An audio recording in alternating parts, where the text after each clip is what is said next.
কল্পনা করুন আপনি একটি পারমাণবিক বোমার বিস্ফোরণ থেকে বেঁচে গেছেন। ধ্বংসস্তূপ, আগুন, কান্না আর মৃত্যু সবকিছু পেরিয়ে আপনি কোনো মতে বেঁচে উঠেছেন। কিন্তু মাত্র 3 দিন পর আরেকটি পারমাণবিক বোমা আপনার উপর আবার আঘাত হানে। প্রশ্ন একটাই, বেঁচে ফেরা কি আবার সম্ভব?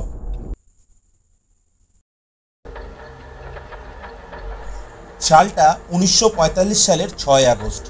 হিরোশিমা শহর। এক তরুণ ইঞ্জিনিয়ার কাজ করতে যাচ্ছেন তার অফিসে। নাম তার সুতোমু ইয়ামাগুচি।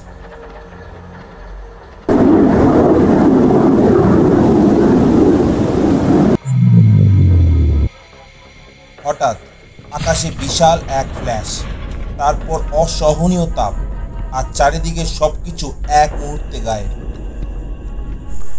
ইয়ামাগুচি ছিলেন বিস্ফোরণ স্থল থেকে মাত্র 3 কিলোমিটার দূরে।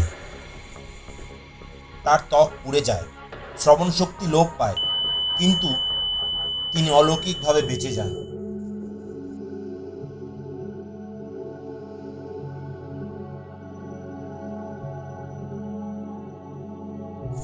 বিস্ফোরণের পর জমের মুখ থেকে ফিরে আসা ইয়ামাগুচি কষ্ট করে বাড়ি ফেরার সিদ্ধান্ত নেন।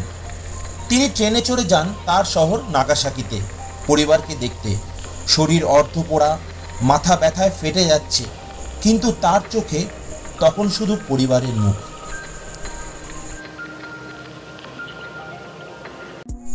9 আগস্ট 1945 ইয়ামাগুচি নাগাসাকিতে পৌঁছান।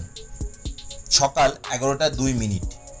নাগাসাকি শহরের মিৎসুবিশি হেভি ইন্ডাস্ট্রির অফিসে ইয়ামাগুচি সহকর্মীদের সঙ্গে কথা বলছিলেন হিরোশিমায় পারমাণবিক বিস্ফোরণের অভিজ্ঞতা নিয়ে।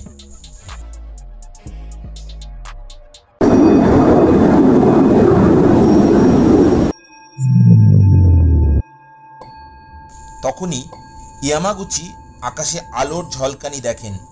তিনি বুঝতে পারেন কিছু ভয়ানক আসছে।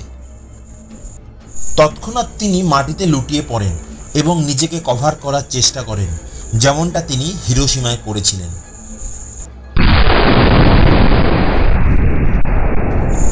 ইয়ামাগুচির এই তৎক্ষণাৎ প্রতিক্রিয়া এবং আগের শিক্ষাই ছিল তার সবচেয়ে বড় অস্ত্র, যা দ্বিতীয়বারের মতো তাকে পারমাণবিক বিস্ফোরণ থেকে বাঁচায়। কারণ তিনি জানতেন, যদি হঠাৎ প্রচণ্ড আলোর ঝলকানি দেখো, সেটা মৃত্যুর সিগন্যাল। দ্রুত আশ্রয় নিতে হবে।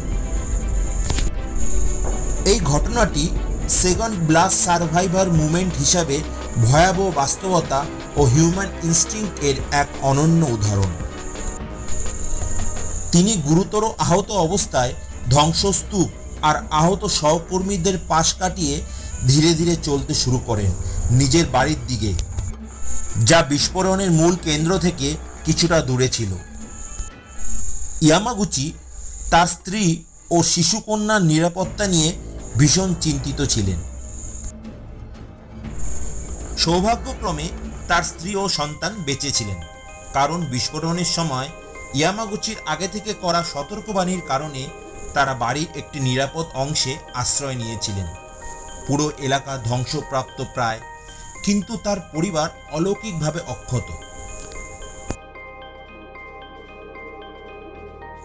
এই মানুষটির শরীর বারবার ধ্বংস হয়েছিল, কিন্তু মন ভাঙেনি।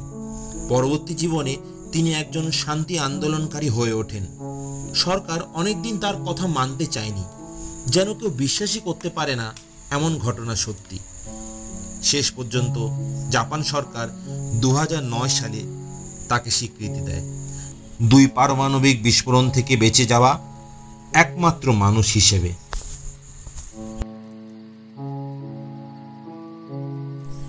জীবন কখনো সিনেমার চেয়েও অবিশ্বাস্য হয়। একজন মানুষ 2 বার মৃত্যু দেখেছেন, তবু প্রতিবার ফিরে এসেছেন।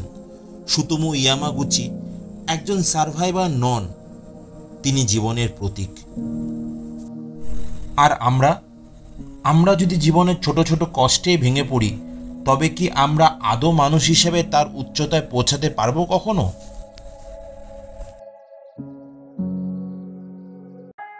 আপনি যদি বিশ্বাস করেন জীবনের সবচেয়ে বড় বিস্ফোরণ থেকেও মানুষ উঠে দাঁড়াতে পারে, তাহলে এই ভিডিওটা শেয়ার করুন। কারণ সত্যি গল্প সবচেয়ে শক্তিশালী অনুপ্রেরণা।